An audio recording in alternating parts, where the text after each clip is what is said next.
Professor Carell adjusted his plum-colored robes and leaned over the podium with the air of someone about to say something historic, or at least enjoy hearing himself try.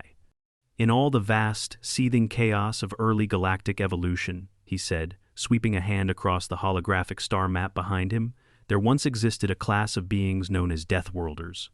Creatures of improbable resilience, capable of surviving worlds with toxic atmospheres, crushing gravity, and biomes so hostile, even the air was a threat. A ripple of intrigue passed through the lecture hall. Hundreds of students from 12 species sat in polished tiers, murmuring, whispering guesses, comparing myths. Carell let the silence linger before delivering the line he'd waited all semester to say. Fortunately, he said with a knowing smirk, such creatures are long extinct. Laughter followed. Light, uncertain at first, then emboldened by the professor's own grin. Several students nodded in agreement, relieved to place such monsters firmly in the realm of ancient history. Only one student didn't laugh. Seated in the back row, arms folded across his chest, the human watched with an expression caught somewhere between amusement and disappointment. He hadn't said a word all term, hadn't answered questions or raised his hand. Most thought he was a visiting observer from a fringe research program. His species wasn't listed on the roster. Most assumed he was a Lenzoan albino or a mutated Neverial. None of them had ever seen a human before. And yet here he was, waiting. Carell continued, blissfully unaware. You see, Deathworlds are not simply hostile. They are mathematically improbable homes for intelligence. Earth, for example, is the most laughable of them all.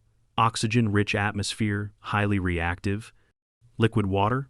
Everywhere. Electromagnetic instability, shifting tectonics, and predators that can stalk you by scent alone. It's absurd. The very idea that sentient life could evolve under such conditions? Ridiculous. The few recovered artifacts suggest only primitive tool use before the biosphere inevitably consumed them. A furry yellow student near the front raised a paw. Professor, is it true that Earth once had sentient bipeds? Carell gave a dramatic sigh. Ah, yes, the Homo sapiens myth.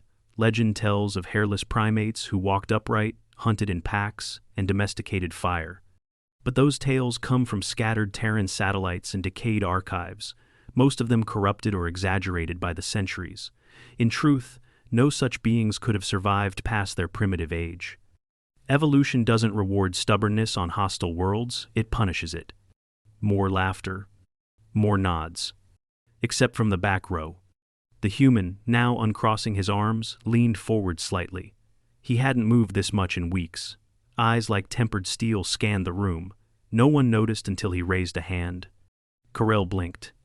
Yes, student? The hall turned with him. Even the ventilation system seemed to quiet. The man stood. Name's Alex, he said. I'm from Earth, and Deathworlders aren't extinct. Gasps echoed off the polished Plaz walls. One student dropped a stylus. Another leaned so far forward, their ridged antenna dipped into the row below. Carell's brow furrowed, but only for a moment. Then came the smile again, patronizing, tired. That's quite the claim, he said, chuckling lightly. You understand, we've reviewed thousands of planetary bioscans. Earth's classified as a Tier 5 hostile world, uninhabitable by known sapient physiology. You're saying you're human?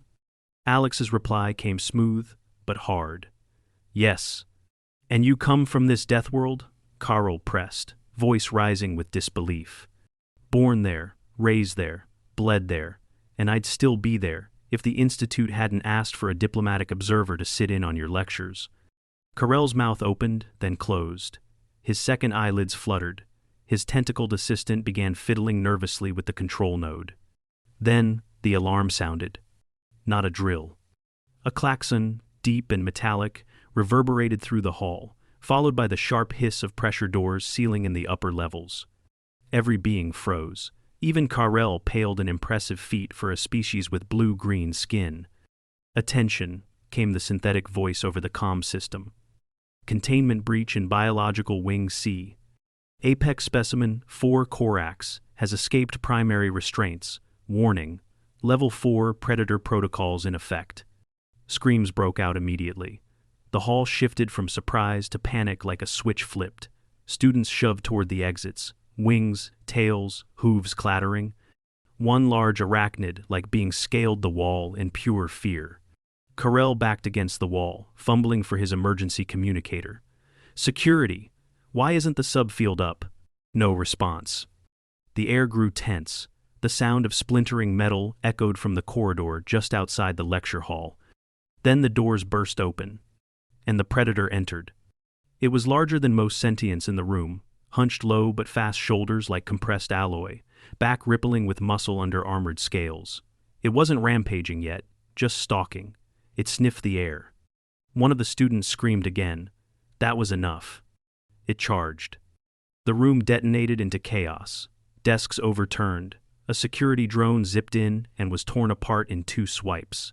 A Zavani student tripped and was pulled to safety by 2 more.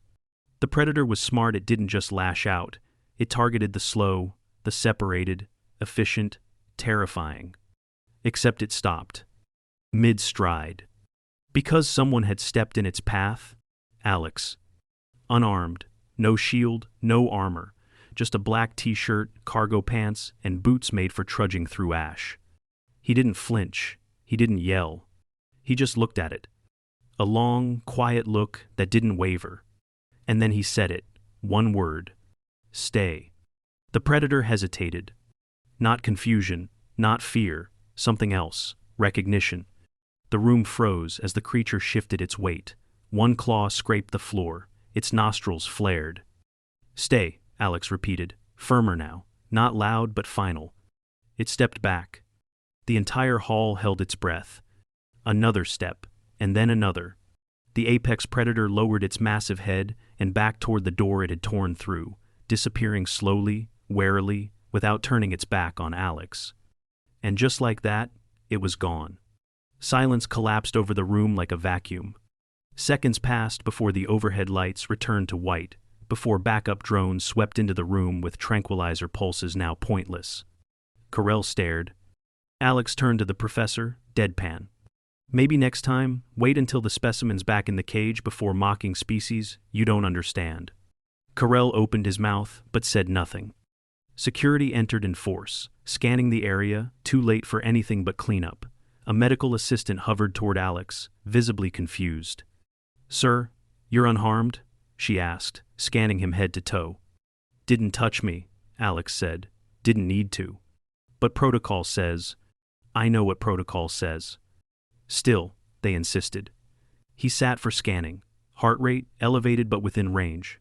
No injuries, no lacerations, no signs of foreign saliva or airborne contagion. Just a human who had stared down one of the deadliest life forms in the known galaxy and told it what to do. The staff logged the anomaly. The news would hit the networks in less than a cycle. And Carell, still pale and shaking, looked at his podium as if it had betrayed him. Alex simply walked out, nodding politely to the students still huddled in the corners. Later, one of them whispered, he didn't even blink. But Alex had. Once, just to see if it would flinch. The Galactic Institute buzzed with the sound of thousands of languages, but for once, they all said the same thing. Did you hear what happened during Carol's lecture? By the next cycle, the incident was everywhere. First, in hushed gossip along the polished stone corridors. Then, in reposted footage spliced from the security drones that had managed to capture fragments before being shredded. The clip of the predator halting, staring down a lone, unarmed human, and retreating that hit the Institute's internal network within 12 hours. Within 24, it was off-world. By 36, it was on every academic feed from Ovrona to Kess. The Galactic News Grid's lead anchor opened with Deathworlders, not extinct, and apparently still house-trained. Alex, for his part, had no intention of being interviewed. He ignored the swarm of curious students now waiting for him outside Lecture Hall 3. The same ones who'd barely acknowledged his existence 2 days ago now stumbled over themselves to ask questions. The only person he spoke to that morning was a maintenance drone blocking the corridor near the mess hall. He sidestepped it and muttered, "You're in the way, friend." The drone reversed instantly. It wasn't even programmed for linguistic processing. Back in Hall 3, the scene had been restored, chairs repaired, lights replaced, claw marks buffed out with a disturbing amount of polish, but the room still felt different and emptier. Professor Carell hadn't shown up. Instead, a young administrator named Turn Levo, a lanky being with luminous throat sacs, stood nervously at the podium. Today's lecture on Deathworlder mythology has been suspended. The faculty is currently reassessing certain classifications. In the meantime, observer Alex from Earth has agreed to provide a cultural overview of his species. Murmurs again, but no laughter this time. Alex walked in late, no fanfare, just a plain data slate in one hand and a cup of what the food dispensers optimistically labeled coffee in the other. He nodded at Turn Levo, who looked like he might combust from anxiety, then stepped up. There was no smirk now, no posturing. Just a man who'd already saved the room once, and now owed them the truth. He set the slate down. "All right," he began, voice low but steady. "Let's start with gravity."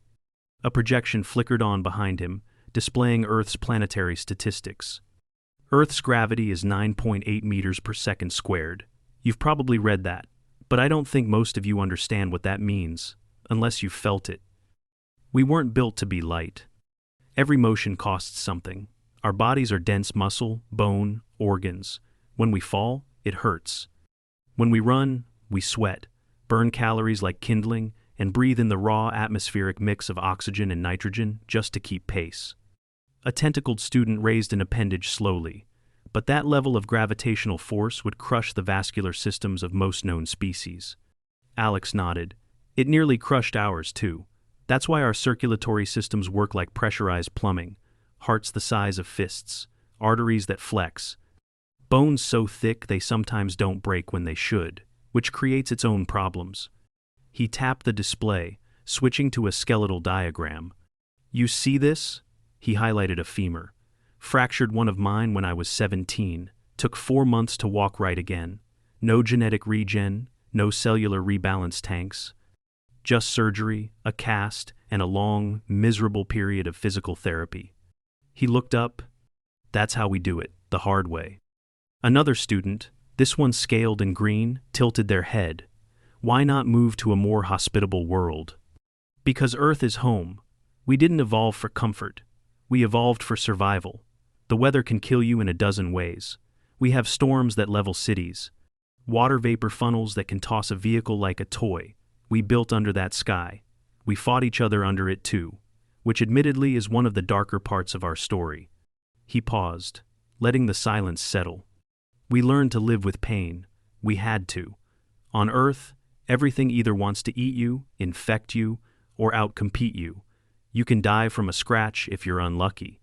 Our immune systems got fast, reckless. Sometimes they overshoot and kill us from the inside out, but when they work, they work." Levo, still near the podium, cleared his throat sacs gently. "And your lifespan? It was believed early humans barely lived past 60 cycles." Alex gave a humorless smile. "That was true once. Industrial pollution, bad medicine, poor understanding of microbiology. But we got better. We had to. And now? 200 years, on average. Not because our genes got better. Because we did." He leaned forward slightly. "Every time Earth tried to kill us, we found a way to survive it. That's what a death world does. It doesn't make you strong. It makes you desperate, innovative. It teaches you that the universe doesn't care about your comfort, and if you want to keep breathing, you'd better adapt." A younger Avran student near the middle, feathers puffed in uncertainty, raised a wing. "But the Predator Corax class, it shouldn't be susceptible to verbal command. They're bred without social compliance reflexes." Alex looked him dead in the eye. "I wasn't giving a command. I was establishing dominance." The student blinked rapidly. "With just a word?" "With everything behind the word," Alex said. "Body language, tone, breathing pattern, pupillary dilation, eye contact. You think that creature's never seen another apex predator before? It saw one in me, and it backed down." The room went utterly still. And finally, Alex added, "That thing wasn't the scariest thing in that room." He let the words hang, then tapped the console again, shutting the display off. "I'm not here to scare you," he said, quieter now. "But don't lie to yourselves. Deathworlders didn't go extinct. We just stopped sending invitations." He stepped down without another word. No applause. Just stunned silence. Levo stood there, his throat sacs visibly trembling. Alex paused on his way out. I'd recommend updating the archive classifications. And then, he left. Carell watched all of it from a side feed in his office. He hadn't left his quarters since the breach. The Institute's administrators hadn't contacted him yet, perhaps out of pity, or shock, or both. He had taught for 92 years, had debated with elders from the Qatari Corps, had published 17 papers on evolutionary bottlenecks in pre-oxygenated worlds.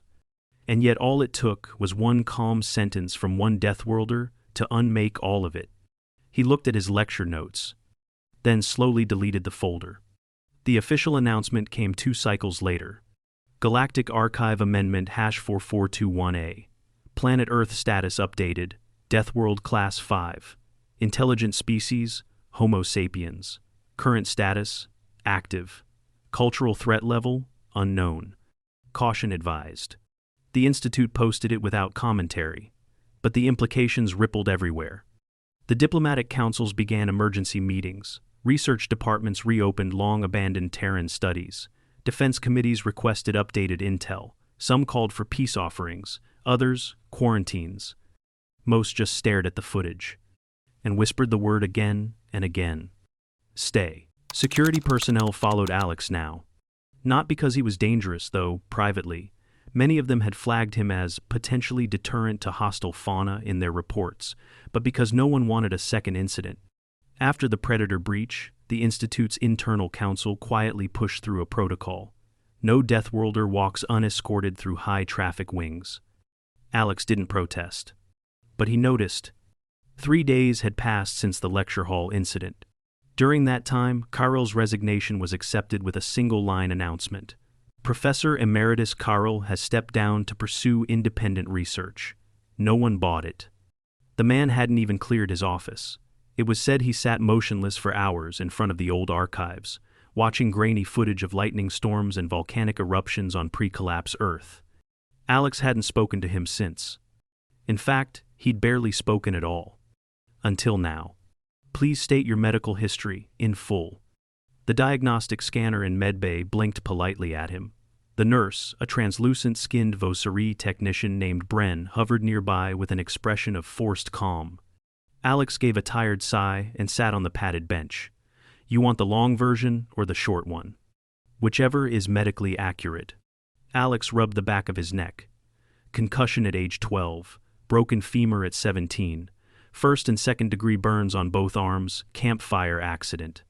2 cracked ribs from boxing, separated shoulder, multiple lacerations, kidney stone once. That sucked. Bren stared. When did these injuries occur? Within the last decade? Kidney stone was 3 years ago. The rest, childhood through early adulthood. She blinked slowly. You were permitted to box? For fun. Some people wrestle. Others run into each other on ice with knives on their feet. Humans are complicated. She made a noise that sounded suspiciously like a whimper and returned to the scanner. Your skeletal density is abnormally high.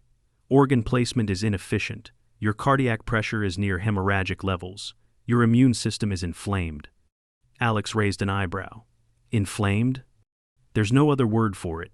It's like your body is preparing for an infection at all times. He gave a small, almost sad smile. It is. She hesitated, looking down at her tablet. And yet, you've survived. We always have, Alex replied, softer now. But not without cost. He didn't elaborate, and Bren didn't ask. But she logged his file with a tag rarely used in her profession, unclassifiable resilience. That evening, as the moons of Corvallis drifted above the glass domes of the Institute, Alex sat outside the observatory dome, cross-legged, eating a protein bar that tasted like citrus and regret. A familiar voice interrupted him. You're hard to find. He looked up. Jiren, one of the few students who hadn't run from the Predator, mostly because her species froze when afraid. A towering Avaxi, all ridged plates and dark copper scales. She stood beside him awkwardly, her arms clasped. I wasn't hiding, he said, tearing off another bite. I know, you don't hide. Alex smiled faintly. She sat down beside him, careful not to snap the decorative grass. You scared the galaxy, you know. He nodded. It scares me too, sometimes. That thing, what did you see when it charged? Alex's jaw flexed. He took a moment. I saw something that didn't care who we were, that didn't stop to think, or negotiate, or recognize the Institute's authority. It was just hunger and instinct.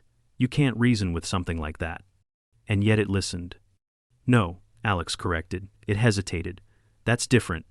She tilted her head. Why? He leaned back on his elbows, staring up at the stars. Because Earth made things like that. Bigger ones too. The kind that don't stop even when you yell.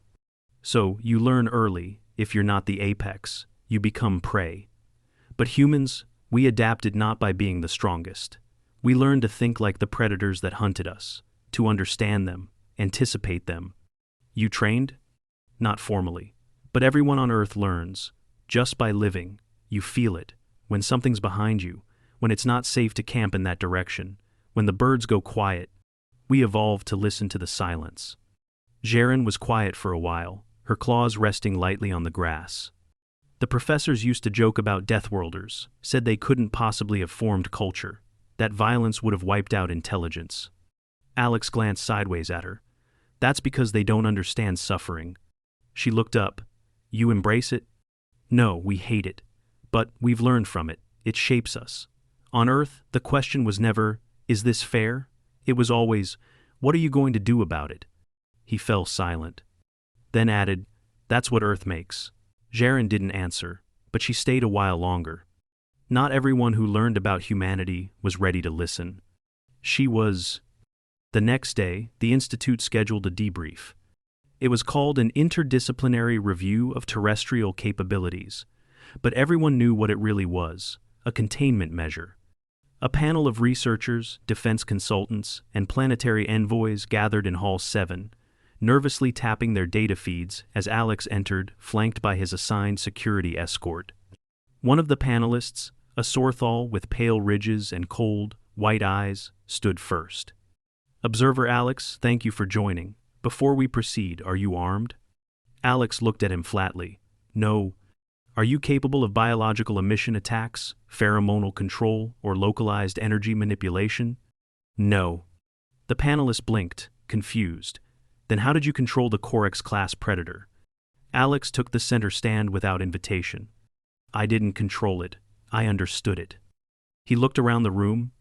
You want to know what Earth makes? It makes creatures that survive. Against all odds. Not because we're designed better, or because we're braver or stronger, but because we're adaptable. And when we're not, we become what we need to be. He let the pause stretch. We make medicine out of mold. We use venom to stop heart attacks. We turned killing into art and war into science, but we also invented jazz and dry humor and sarcasm and soccer riots. We carry trauma in our bones. We break, heal, then run again. Another panelist, a calm-voiced being with hexagonal pupils, leaned forward. You say, we, but no other humans have made themselves known. Where are they? Alex looked down, then back up. We stopped reaching out a while ago. We watched how the galaxy treated the other fringe species, how the Institute labeled every hostile planet as impossible. We realized we weren't ready to be understood. But you came here.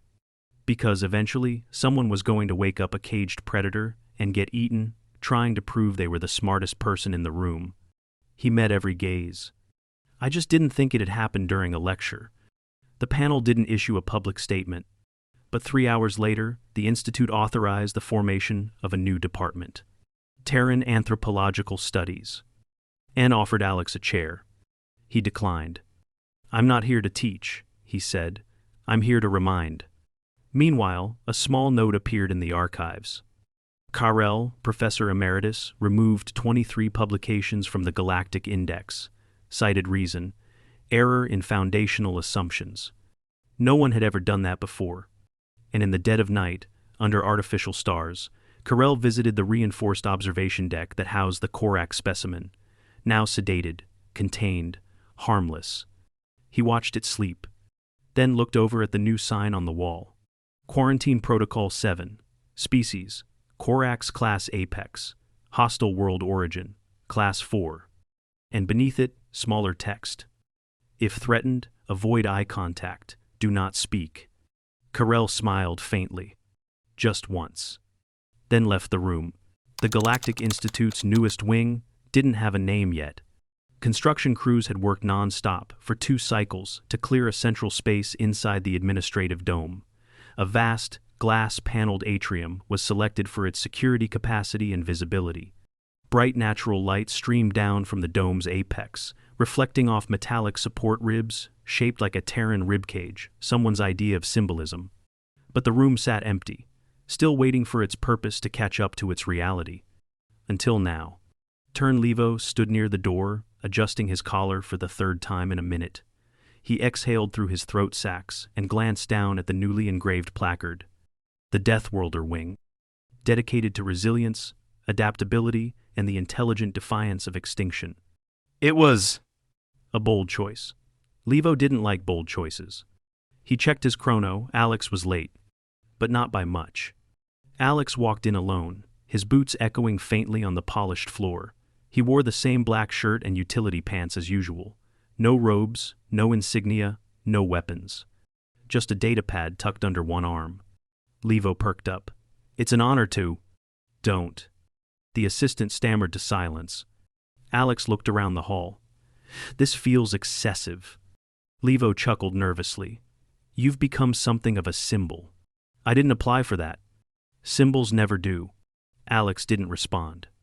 Instead, he walked to the front display, an interactive hologram, surrounded by 12 low seats in a semicircle. Students would soon gather here for seminars on post-extinction survivorship, a phrase someone in public relations clearly thought sounded more palatable than what happens when the galaxy gets it all wrong. Alex activated the holo. Earth appeared, swirling blue and green. Cloud systems spun across the Pacific. The ice caps shimmered at the poles. It looked peaceful, even beautiful. He stared at it for a long time, then tapped a section of the surface. The display zoomed in: desert, rugged mountains, scar tissue from ancient tectonic conflict, dried riverbeds, dust storms. That's the Mojave, he said aloud, as if someone had asked. We trained there. He didn't say who we were. Levo stepped forward cautiously. We've been getting inquiries. From research planets, from governments, even from military academies. They want to know more about you. Alex tilted his head. So now they're interested. It's not just curiosity. Some are nervous. Others, hopeful. You want to know if we're dangerous, Alex said, not unkindly. Levo hesitated. Alex turned to face him. We are. The assistant tensed. But not how you think, Alex continued. Humans are dangerous the way pressure builds in a sealed chamber. You don't see it until it's too late. We don't like being feared, but we know how it feels. We spent most of our history fearing each other. That's where the danger comes from. Not because we're cruel, because we understand cruelty. Levo swallowed hard. Then why did you come here? Because someone had to. He turned back to the projection. And because we used to ask the same questions you're asking now. What's out there? Are we alone? Should we reach out? Should we wait? Levo took a step forward. Why did you stop sending messages? Alex tapped a key on the pad. The projection shifted to old Terran broadcasts, radio, binary pings, coded waves flinging themselves into the cosmos. He let it play for a while before answering. Because we didn't get answers. Not real ones. Just signals we couldn't decode. Static. A probe here and there. Enough to let us know something was out there, but not enough to connect. So you gave up? No. He smiled faintly. We got smarter. We realized we were shouting into a room full of people who weren't ready to talk, so we stopped shouting. We watched, waited. And now? Alex stepped away from the console. Now the room finally looked back. In the following weeks, the Deathworlder wing became the most visited space on campus. Students rotated through in small groups, watching Earth's history unfold in annotated holograms. They saw the eruption of Krakatoa, the devastation of global wars, the launch of early spacecraft held together with stubbornness and duct tape. They learned about plate tectonics, about venomous mammals, about microscopic parasites that could rewrite your DNA just by existing. They learned what it meant to build civilization in defiance of nature itself. Some cried. Some left in silence. Most returned. And when the galaxy's academic bodies convened that cycle to update classification standards, the vote was unanimous. Earth would remain a death world. But the term would no longer carry the connotation of inevitable extinction. Instead, it would reference the rare conditions in which life had not only survived, but evolved to stare down the abyss and say, "Not yet." Alex declined another faculty position. He stayed on as a consultant, but refused the office. Instead, he could be found sometimes in the quieter areas of the grounds near the ornamental lake or beneath the dome gardens, answering questions from brave students who worked up the nerve to ask. One day, a young Sarid student, barely half his height and covered in downy fuzz, approached with an air of cautious reverence. "Sir," she said, clutching her tablet, "is it true humans enjoy danger?" Alex considered that. Some do. But why? He shrugged. Because when everything's easy, nothing feels earned. She tilted her head. "Is that why Earth made you this way?" No, his expression grew distant. Earth made us because it didn't care if we survived. And we did anyway. She opened her mouth to say something else, but Alex gently raised a hand. "Don't try to be like us. You don't need to be." "But, aren't you better?" "No," he said firmly. "We're older in some ways, more used to pain. But that doesn't make us better. It just means we already know how to live without guarantees." He offered a small smile. "Your generation might figure out how to live without fear. That's harder." She wrote that down in her notes. Later, it would be quoted in a paper titled Lessons from the Last Death World. Alex's final public statement before departing the institute was simple. It came during a quiet panel on cross-species ethics. A question was asked rhetorical, really. If humanity was truly capable of such savagery, how did it not destroy itself? Alex leaned into the microphone. "We almost did." Then he stood up, nodded to the other panelists, and walked out. He boarded a diplomatic vessel bound for a quieter star system, one that had been silent for too long. Years later, a copy of Alex's initial medical readout would be stored in the Galactic Health Index as an educational anomaly. The file included annotated scans of fractured bones, healed through rudimentary orthopedic techniques, viral antibodies acquired through exposure rather than vaccination, and a stress profile that suggested chronic cortisol adaptation. There was a single note appended to the bottom. If encountered, do not attempt to triage without human oversight. Their tolerance for trauma is higher than most, but their thresholds are not limitless. They survive not because they're invincible, but because they treat survival as a skill. Professor Carrel was never heard from again. Some said he returned to his homeworld, defeated.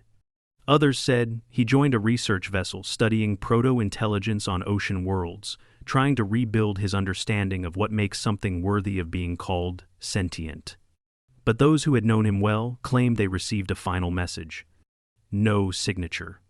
Just a single line. I was wrong, but at least now I know what I missed. Earth remains classified as a death world. Not as a threat, as a warning, and, in quieter circles, as hope. Because when all else fails, when systems collapse and comforts vanish, there's something ancient in the dark that still knows how to live, how to adapt, how to teach others to do the same. They're not extinct. They're just waiting. And when they speak, you listen, even if all they say is, "Stay."